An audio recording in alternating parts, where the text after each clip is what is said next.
Each year, advertisers, broadcasting companies, and partners pump billions of dollars into Formula One. But all that money has left smaller teams at a big disadvantage. That's why F1 are trying to head in a new direction by introducing financial regulations. At the center of those regulations is a strict cost cap, but it's been a tough pill to swallow. So, who has the cost cap benefited? What does the latest increase mean? And how are the smaller teams using the new rules to build momentum for the future? Stay tuned because all of that and more is coming right up. A new era. This year has been a big year in Formula One for a few reasons. Lewis Hamilton is coming off a controversial defeat that saw him lose his shot at an 8th world title. Max Verstappen is defending his first world championship, and Ferrari are the best they've looked in more than a decade. But most important of all, 2022 is the year that the regulations were turned upside down. The technical specifications of the cars are radically different, and teams have to be more creative than ever with the new budget restrictions. The cost cap puts a limit of $140 million on the performance of their car. Included in that spending are the design and the development of the car, testing, and manufacturing. Luckily for the teams, the cost cap does not include the salary of their drivers, their 3 highest paid staff, or costs not directly related to the performance of the car. These restrictions have hit the big teams the hardest. They've sent some of their staff to other projects to avoid going over the limit. Ferrari sent staff to work at one of their customer teams, Haas, and Mercedes are partnering with Ineos to compete in the America's Cup. That's a bit of a sea change. Leveling the playing field. The regulation changes are designed to level the playing field for smaller teams and make the sport more exciting. Formula One's managing and technical director Ross Brawn said back in 2017, "What we fundamentally have at the moment is a very wide spread of resources between the teams. And if you've got a very wide spread of resources, then you'll get a wide spread of times, so you don't get great racing." 2021 was set as the year to introduce a new technical rule package, but it was pushed back to 2022 because of COVID. Brawn has said that the idea of this year's changes has been to break away from the direction that they've been going in since 2014. Brawn assembled a dream team of engineers who researched for 5 years to come up with aero regulations that would help make sure that cars could follow more closely and overtake more easily. The regulations are designed so that areas that have been difficult for smaller teams to research have been simplified, such as tire wear. His goal has been to make Formula One as competitive and unpredictable as possible. So far this year, we've seen flashes of that competition at the Emilia-Romagna and the British Grand Prix, but every race so far has still been won by either a Red Bull or Ferrari driver.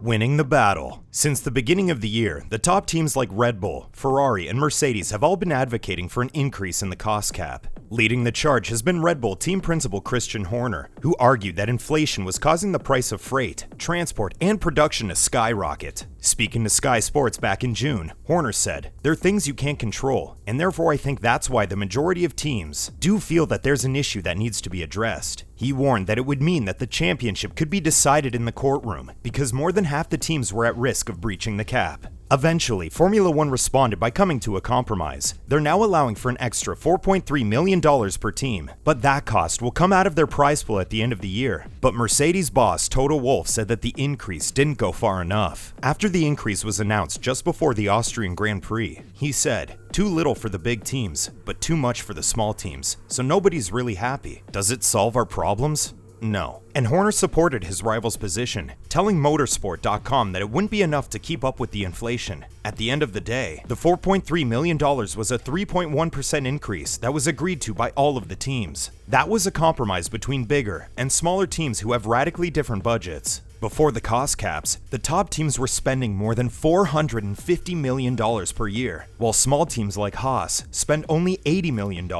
This made it virtually impossible to compete, and with each year, the gap was only getting bigger. David versus Goliath. Formula One has always been one of the hardest sports for underdogs. If you're at the bottom of the table, it normally means that you have a weaker engine and a lack of development resources. It's not all up to the athletes like in other sports. That's why this year's cost cap has offered smaller teams. And they've been critical of increasing the cost cap because they don't have as many resources to begin with. Alfa Romeo boss Fred Vasseur said that they would stop development of their car early this season just to stay within their budget, and other teams should be doing the same. And Alpine boss Otmar Safnauer agreed. He said, "We set a budget cap, and we should stick to it. Surprisingly, Williams are the first team to fall foul of the new financial regulations this year. It wasn't for overspending, but the team failed to file one of their budget reports in time back in April. The Cost Cap Administration, which enforces the regulations, fined them $25,000. It just shows how serious the FIA are about keeping teams within the rules. So, if the big spenders were hoping to get away with a slap on the wrist, then they might be in for a rude awakening.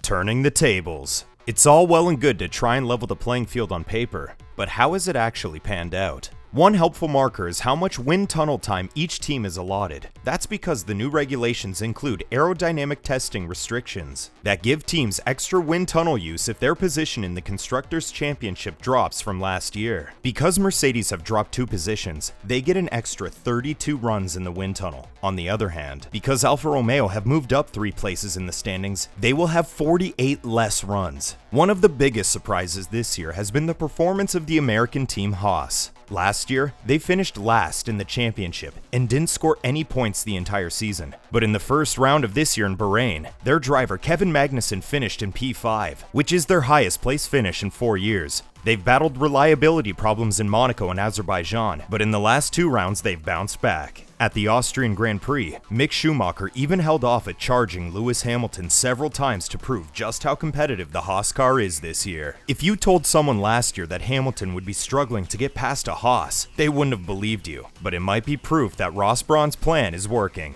Marathon.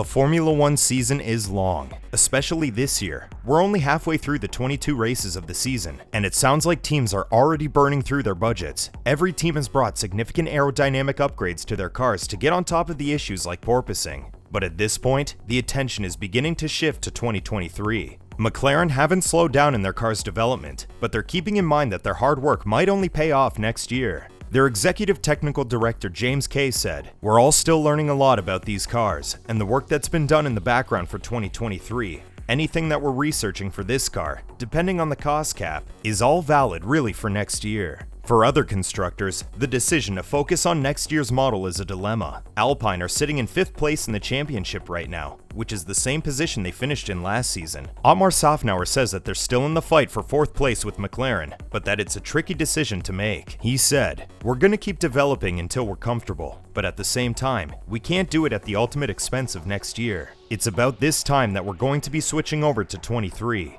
Red Bull are the leader in both the Drivers' and Constructors' Championship, but that could all change soon. At their home race in Austria, it was Ferrari who had the fastest car, and considering that the prancing horses have made less significant upgrades this season, it could be a good sign for the future. It also means that whichever team can be most efficient with their spending will most likely come out on top. Do you think that the cost cap has made Formula 1 more competitive? Or would you rather there be no limits on how much a team can spend? Let us know in the comments below. Thanks for watching, and don't forget to subscribe if you want more great Formula 1 content.